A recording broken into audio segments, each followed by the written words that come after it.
Before the honey-baked ham, the chocolate eggs, and the mountain of store-bought candy, Easter Sunday in America was a completely different world. For over a century, families gathered around tables built from the first green sprouts of the garden, the last treasures of the winter pantry, and, in the country's hardest years, whatever a ration book would allow. These are the 20 forgotten Easter meals that defined American spring for generations. Somewhere along the way, convenience took over, and we lost the flavors that actually told our story. Welcome to Top Taste Bites. Today we're traveling from the colonial era to the 1950s to rediscover 20 dishes and 20 stories that almost disappeared. The classics and the survival staples. 1. Deviled eggs. We start with the one survivor, but did you know why they stayed? During World War II, meat and butter were rationed, but eggs weren't. Deviled eggs weren't an appetizer back then. They were the high-protein centerpiece of a wartime table. 2. Spring lamb. Stew. Long before ham was the default, lamb was the tradition, but most families couldn't afford a roast.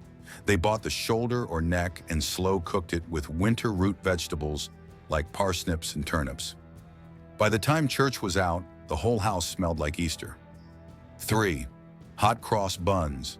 Spiced with cinnamon and nutmeg, these were more than food in colonial New England. They were considered protective. Sailors carried them for luck, and families hung them from rafters to protect the home. The icing cross wasn't just decoration, it was a prayer you could eat. 4. Scripture cake. Perhaps the most uniquely American Easter tradition. To make it, you had to look up Bible verses to find the ingredients. Proverbs 24:13 for honey, Judges 5:25 for butter. It was a test of faith and a delicious dessert rolled into one. 5. Wilted lettuce salad. In the rural South and Appalachia, this was the taste of survival. The first young lettuce leaves of spring were tossed with hot bacon drippings and vinegar. During the Great Depression, this was the most luxurious thing on the table, and it cost almost nothing. Victorian elegance and coastal traditions. 6. Orange Charlotte. In the 1890s, this was the ultimate status symbol. Ladyfinger biscuits pressed into a mold with orange custard. It proved your family had made it through the winter and still had the skill to celebrate. 7. Oyster stuffing. From Virginia to New England, fresh spring oysters were once cheap and abundant. This savory or creamy stuffing was an Easter staple until the 1930s, when oyster populations declined and canned stuffing took over. 8. Depression. Easter cake. Easter 1932 didn't care that 1 in 4 workers was jobless. Mothers made war cakes with lard, water, and flour, using no butter or milk. It didn't taste like the cakes of today, but it tasted like love during a crisis. 9. Potato soup with ham hock. This was the bridge meal eaten on Holy Saturday to prepare the stomach for the feast. It used the very last of the stored potatoes and the smoky ham bone that had been flavoring winter stews since January. 10. Molasses spice cake. Before white sugar was affordable, molasses was the working-class sweetener. This dense, dark cake flavored with ginger and cloves was the smell of Easter morning for thousands of American ancestors. Or the flavors of the earth waking up 11. Pickled beets, a Pennsylvania Dutch staple. Their deep red color provided a stunning contrast on a table filled with white eggs and pale buns. Without pickled beets, the meal just wasn't complete. 12. Creamed asparagus on toast. Asparagus is the first sign of life in April. Across the mid-Atlantic, this simple bechamel dish was the taste of a new season. Fresh, green, and alive. 13. Raisin pie. Known as funeral pie, it was a practical Easter choice because raisins never spoiled. No fresh fruit was required to make this sweet, tangy staple of Amish country. 14. Dandelion greens with bacon. After a winter of dried food, the body craved vitamins. Young dandelions picked before they bloomed were sautéed in bacon fat. It was medicine as much as it was food. 15. Henny baked stuffed hen. Before the spiral ham took over, a whole roasted hen was the luxury item.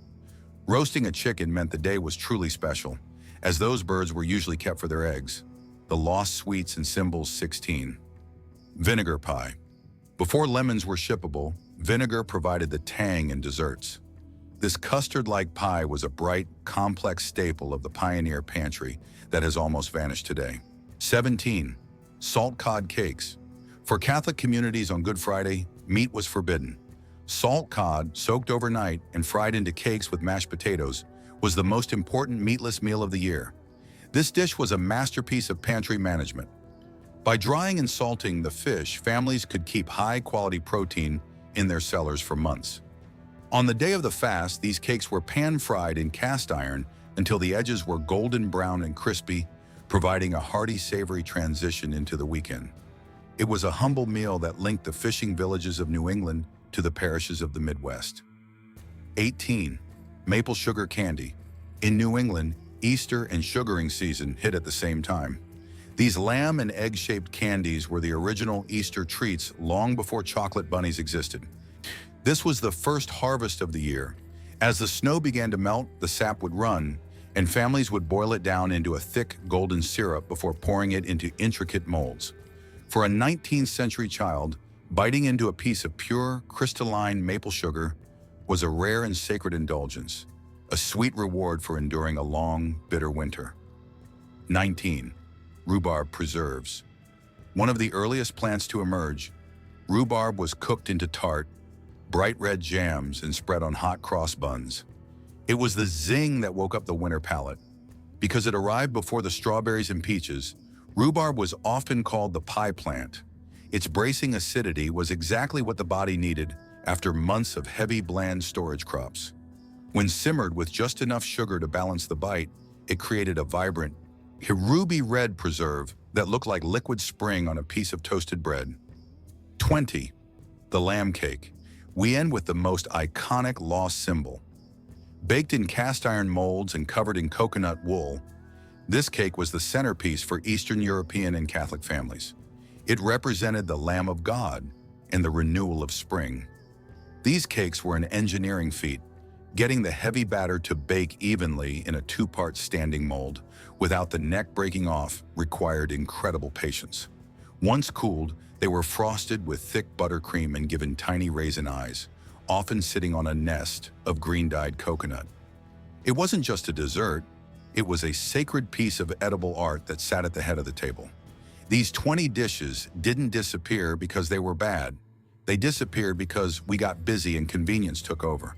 When we traded the 3-hour lamb stew for the 30-minute supermarket ham and the hand-turned scripture cake for a boxed mix. But these flavors are the memory of who we were when life was harder and every meal meant something. They represent a time when we were more connected to the soil, the seasons, and the stories behind our ingredients. Does your family still make any of these? Or do you remember a grandmother who did? Drop your memories in the comments. I read every single one. If you want the full recipes for any of these, let me know below and we'll do a follow-up. For more deep dives into the hidden history of your favorite flavors, you know what to do. Subscribe to Top Taste Bites. Every video is a story that almost didn't make it. Happy Easter, and I'll see you in the next one.